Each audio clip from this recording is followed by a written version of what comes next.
For centuries, we've been led to believe that love hurts, that it plunges us into depths of suffering with no escape.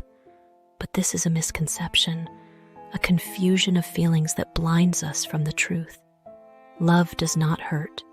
Pain comes not from love itself, but from our fears, our insecurities, and our clinging to what we cannot control. True love, in its purest form, is free from pain. It's the unconditional acceptance of another, the letting go of expectations, and the releasing of claims of ownership. Love, in its truest essence, is a source of light, not darkness.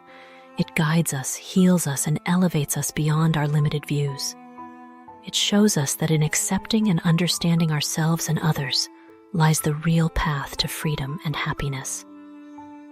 Love, indeed, is your inner being. It is who you are and connects you with yourself, not just with the other. Love is the essence of our existence, a reflection of our truest self in every act of kindness, every understanding gesture, and every moment of genuine connection.